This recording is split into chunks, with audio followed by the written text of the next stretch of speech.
Pre nego što počnemo, kratka poruka sponzora. Level Key, sponzor današnjeg videa, organizuje akciju u kojoj možete ostvariti uštedu od čak 28% ako naravno ukucate moj specijalni kod VM28 prilikom kupovine. Ovaj kod će vam omogućiti da Windows 10 u OM verziji kupite za samo $11, Office 2016 za samo $23 i Office 2019 za samo $47. Pripazite, Windows 10 je OM, a Office licence su retail, tako da znate da će instalacija Windowsa biti vezana za hardware. Pozdrav svima i dobrodošli u najnoviju recenziju u kojoj ću vam predstaviti dva trenutno najmoćnija i najbrža SSD-a na planeti. Hajde zajedno da vidimo koji će odneti titulu apsolutnog šampiona brzine, Patriot Viper VP4100 ili Corsair Force MP600.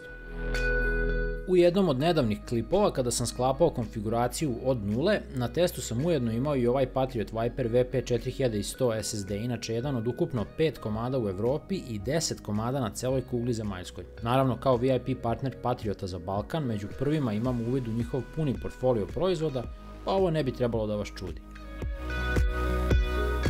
Danas se u mom studiju posredstvom AMD-a našao i famozni Corsair Force MP600 drive, koji je inače proglašen apsolutno najbržim NVMe driveom četvrte generacije na planeti. Ono što je mene zanimalo ovde je kakva i kolika zaista može biti razlika između ova dva SSD-a u realnim uslovima rada, ako oba drajva dele gotovo 95% ugrađenih komponenti. Oba SSD-a pokreće Phison E16 kontroler i jedini trenutno sposoban da donese sumanute brzine od oko 5 GB u sekundi za čitanje i oko 4,5 GB u sekundi za upis.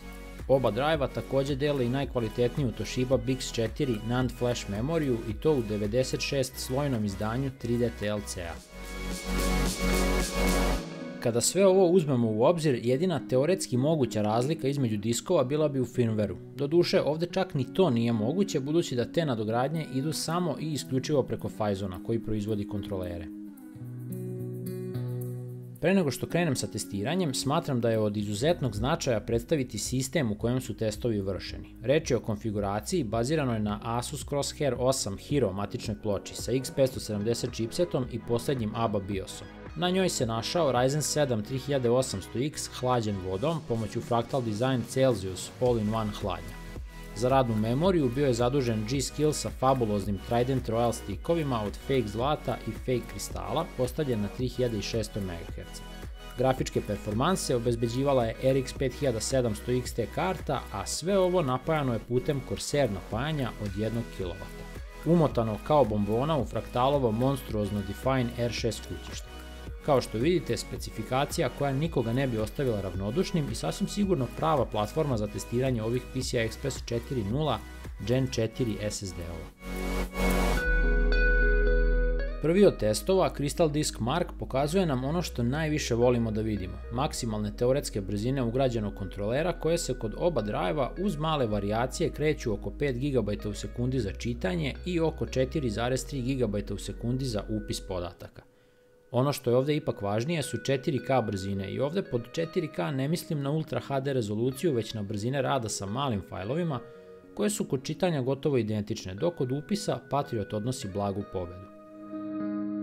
Sledeći na redu je Atto benchmark, kod kojeg je verovatno najbitniji podatak kako oba diska barataju sa 128 KB fajlovima. I ovde možemo vidjeti blagu prednost Corsair diska kada je upis u pitanju i ponovo blagu prednost Patriota kada je čitanje u pitanju. Tako reći nešto poput par-nepar igre i ovo je manje više takmičenje u procentima koji se i onako smatraju statističkom greškom. Ajmo sada na jedan realan test scenario koji vam najbolje može prikazati ASSD benchmark u svojoj copy bench sekciji. Evo ovde već možemo primetiti da Patriot ima brži pristup podacima i solidno veće brzine u radu sa ISO fajlovima i prilikom učitavanja igara, dok mu je prednost nad Corsair diskom u programima tek neznatna.